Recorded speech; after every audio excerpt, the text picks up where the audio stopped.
یہودیوں نے کہا یہ بھی کیسی وحی ہے کہ آپ پر فرشتہ نازل ہوتا ہے، حالانکہ موسیٰ علیہ السلام تو کوہ طور پہ جاتے تھے. تو حضور سے کہنے لگے آپ کہیں جاتے نہیں ہیں، آپ کے پاس فرشتہ کیوں آتا ہے؟ اس طرح تو وحی کبھی نازل نہیں ہوئی، لہذا ہم آپ کو نہیں مانتے.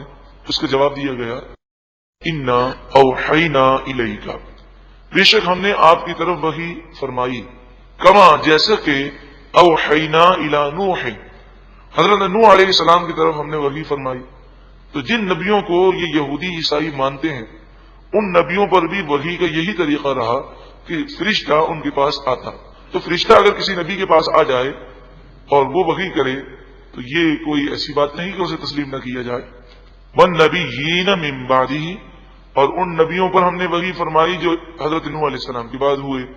واوحینا الی ابراہیم واسماعیل واسحاق ویعقوب والاسباط وعیسیٰ وایوب ویونس وہارون وسلیمان، اور ہم نے ابراہیم علیہ السلام، اسماعیل علیہ السلام، اسحاق علیہ السلام، یعقوب علیہ السلام اور آپ کی اولاد میں جو نبی گزرے حضرت عیسیٰ علیہ السلام، ایوب علیہ السلام، یونس علیہ السلام، ہارون علیہ السلام اور سلیمان علیہ السلام، ان تمام نبیوں پر ہم نے اسی طرح وحی نازل فرمائی. وآتینا داود زبورا، اور ہم نے داود علیہ السلام کو زبور عطا فرمائی تو بھی فرشتے کے ذریعے عطا فرمائی. تو جب ان تمام نبیوں کا ذکر ہوا تو اے یہودیوں تم تو توریت میں ان نبیوں کا ذکر پڑھ سکتے ہو، تو وہ جب نبی ہیں تو حضور بھی نبی ہیں اور حضور تو نبیوں کے سردار ہیں. یہاں پر عرض کر دوں کہ فرشتہ بھی حضور کے پاس وحی لے کر آتا، اور اس کے علاوہ بھی حضور پر وحی کے اور بھی انداز تھے. جس نبی پر جس انداز سے وحی نازل ہوئی حضور اقدس صلی اللہ علیہ وآلہ وسلم کو وہ تمام نعمتیں عطا فرمائی رہی. آپ کو خواب میں بھی وحی کا نزول ہوتا، آپ نے بیداری میں بھی اللہ کا دیدار کیا اور اللہ تعالیٰ سے ہم کلام ہونے کا شرف حاصل کیا. وَرُسُلًا قَدْ قَصَصْنَاهُمْ عَلَيْكَ مِنْ قَبْلِ، اور ان رسولوں پر بھی ہم نے اسی طرح وحی کا نزول کیا جن کا ذکر اس سے پہلے ہم آپ سے کر چکے. وَرُسُلًا لَمْ نَقْصُصْهُمْ عَلَيْكَ، اور ان رسولوں پر بھی وحی کا سلسلہ اسی طرح تھا جن کا ذکر ہم نے آپ سے نہ کیا، یعنی جن کا ذکر قرآن پاک میں موجود ہے اور جن کا ذکر قرآن پاک میں موجود نہیں. تمام رسولوں پر وحی کا سلسلہ اسی طرح ہوا. قرآن پاک میں تو 25-26 رسولوں نبیوں کا ذکر ہے اور نبیوں کی تعداد تو ہزاروں میں ہے. وَكَلَّمَ اللَّهُ مُوسَىٰ تَكْلِيمًا، اور اللہ نے موسیٰ علیہ السلام سے کلام فرمایا. موسیٰ علیہ السلام کو یہ شرف ملا، حضور کو بھی یہ شرف ملا، لیکن اعتراض یہ تھا کہ یہ شرف تو آپ کو ملا مگر فرشتہ آپ کے پاس کیوں آتا ہے؟ تو فرمایا یہ فرشتہ آنے کا انداز کئی نبیوں کے ساتھ رہا تو اس میں کوئی اعتراض والی بات نہیں. رسلا مبشرین و منذرین، یہ تمام رسول آئے خوشخبری سناتے ہوئے اور اللہ کے عذاب سے ڈراتے ہوئے، لِأَلَّا، تاکہ لِأَلَّا يَكُونَ لِلنَّاسِ عَلَى اللَّهِ حُجَّةٌ بَعْدَ الرُّسُلِ، کہ رسولوں کے آنے کے بعد لوگوں کے لیے کوئی حجت اللہ پر باقی نہ رہے، یعنی کل بروز قیامت وہ اللہ کی بارگاہ میں یہ نہ کہہ سکیں اے پروردگار کوئی ہمیں سمجھانے والا نہ تھا، اگر کوئی سمجھاتا تو ہم سدھر جاتے. اس لیے رسول بھیج دیے گئے اور عذاب نہ ماننے والوں پر ثابت ہو چکا. وَكَانَ اللَّهُ عَزِيزًا حَكِيمًا، اور اللہ غالب حکمت والا ہے. لَٰكِنِ اللَّهُ يَشْهَدُ بِمَا أَنزَلَ إِلَيْكَ، لیکن اللہ گواہی دیتا ہے اس کی جو اللہ نے آپ کی طرف نازل کیا. أَنزَلَهُ بِعِلْمِهِ، اللہ نے اپنے علم کے مطابق نازل فرمایا. قربان جائیے، نازل کرنے والا بھی اللہ ہے اور اس نبوت اور رسالت کی گواہی دینے والا بھی اللہ ہے. والملائکۃ یشہدون، اور فرشتے گواہی دیتے ہیں. وکفا باللہ شہیدا، اللہ گواہی دینے کے لیے کافی ہے. جب اللہ نے گواہی دی کہ آپ سچے رسول اور نبی ہیں تو پھر کسی اور کی گواہی کی حاجت نہیں رہی.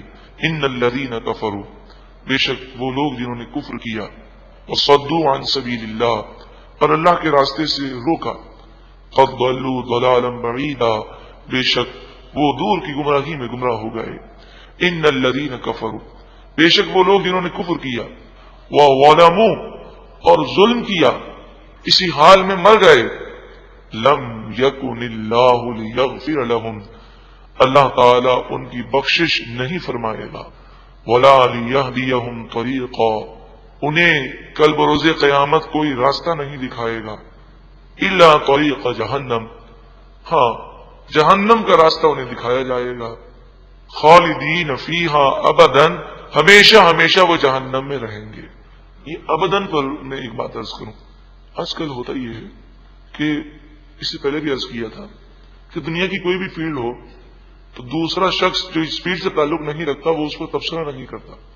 انجینئر ڈاکٹری کے مسائل میں وہ کلام نہیں کرتا، ڈاکٹر بلڈنگ کے نقشے میں کلام نہیں کرتا.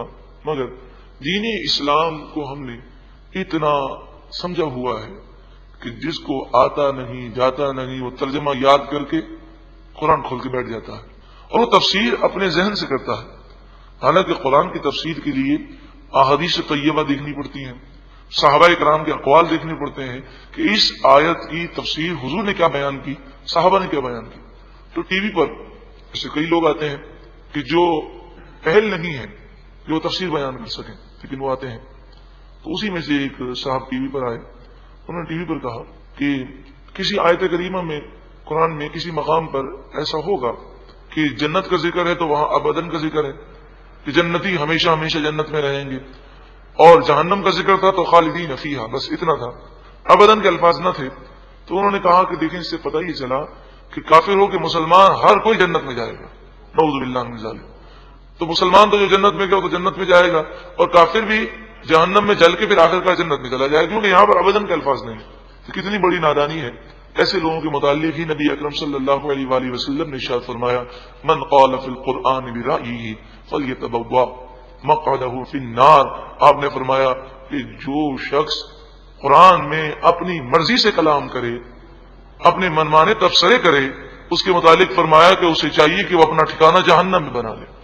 تو اللہ ایسے لوگوں کی شر سے محفوظ فرمائے.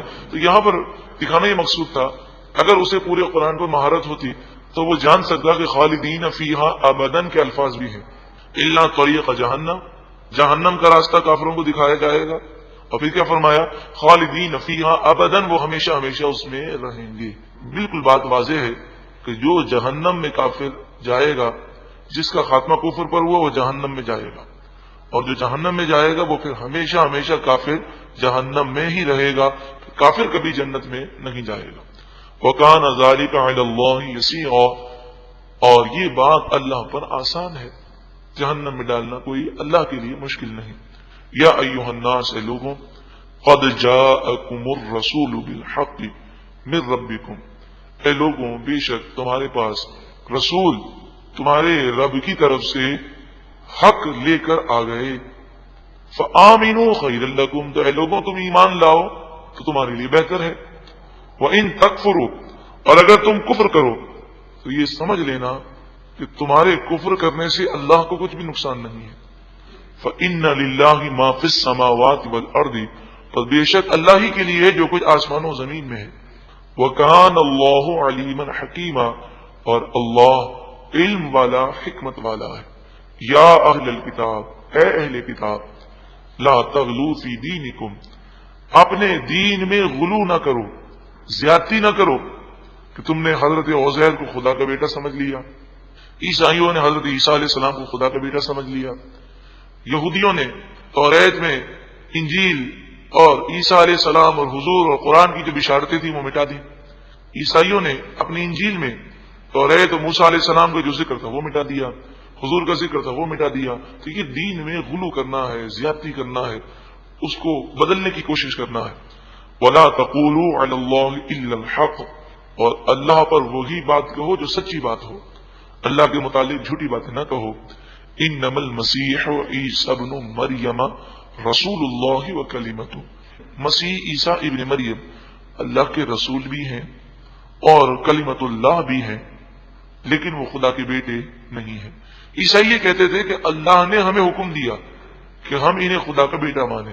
اس کا رد کیا گیا، القاہا، اللہ نے اپنے اس کلیمے کو ڈالا، کن فرمایا، الی مریم، کس کی طرف؟ حضرت مریم کی طرف۔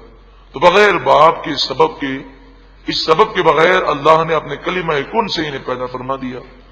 وہ روح منہ، اور حضرت عیسیٰ علیہ السلام اللہ کے دربار سے خاص مقرب روح ہیں۔ روح اللہ کے معنی پہلے بھی عرض کیے تھے، یہ معنی نہیں کہ اللہ کی روح ہے۔ روح اللہ کے معنی جیسے بیت اللہ کے معنی ہے، وہ گھر جو اللہ کی بارگاہ میں عظمت والا گھر ہے، تو وہ روح اللہ کے معنی وہ روح جو اللہ کی بارگاہ میں قرب رکھنے والی ہے۔ فآمنوا باللہ ورسلہ، تم ایمان لاؤ اللہ پر اور اس کے رسولوں پر۔ ولا تقولوا ثلاثہ، تم یہ نہ کہو کہ خدا تین ہے، نعوذ باللہ من ذلک۔ عیسائی کہتے ہیں خدا تین ہے، اس میں مختلف نظریات ہیں۔ بعض عیسائی کہتے ہیں کہ اللہ، عیسیٰ علیہ السلام اور حضرت مریم، بعض کہتے ہیں اللہ، عیسیٰ علیہ السلام اور جبریل، اس طرح وہ تین خدا مانتے ہیں۔ انتہوا خیر لکم، تم باز آ جاؤ تو تمہارے لیے بہتر ہے۔ اب آپ سوچیں کہ جو عیسائی حضرت عیسیٰ علیہ السلام کو خدا مانتے ہیں، خدا کا بیٹا مانتے ہیں، تو بتائیے کہ جب وہ کرسمس کے موقع پر گرجے میں، چرچ میں اپنے معاملات کرتے ہوں گے تو کیا ان کے کلمات میں یہ کفریہ اور شرکیہ کلمات نہیں ہوتے ہوں گے؟ اور ہمارے لیے حکم یہ ہے کہ برائی اگر دیکھیں تو ہاتھ سے روکیں، ہاتھ سے نہیں روک سکتے تو زبان سے روکیں، زبان سے نہیں روک سکتے تو دل میں برا جانیں، اور دل میں برا جاننے کی علامت یہ ہے کہ آدمی وہاں سے چلا جائے۔ تو ہمارے مسلمان وزراء جب چرچ میں جا کر عیسائیوں کی طرح کھڑے ہو کر ان کی مشابہت اختیار کر کے جب انہوں نے ان کی عبادات بجا لائی ہوں گی تو بتائیے کیا ان کا ایمان محفوظ رہ سکتا ہے؟ انہوں نے کتنے کفریہ اور شرکیہ کلمات سنے ہوں گے، لیکن اگر وہ برا جانتے تو وہاں سے چلے جاتے۔ انما اللہ الہ واحد، اللہ ہی ایک معبود ہے، اللہ کے سوا کوئی معبود نہیں۔ سبحانہ ان یکون لہ ولد، پاکی ہے اسے، اس بات سے پاکی ہے کہ اس کی کوئی اولاد ہو، وہ اولاد رکھنے سے پاک ہے۔ لہ ما فی السماوات وما فی الارض، اسی کے لیے جو کچھ آسمانوں میں ہو جو کچھ زمین میں ہے۔ وکفی باللہ وکیلا، اور اللہ وکیل ہونے کے لیے کافی ہے، کارساز وہی کافی ہے۔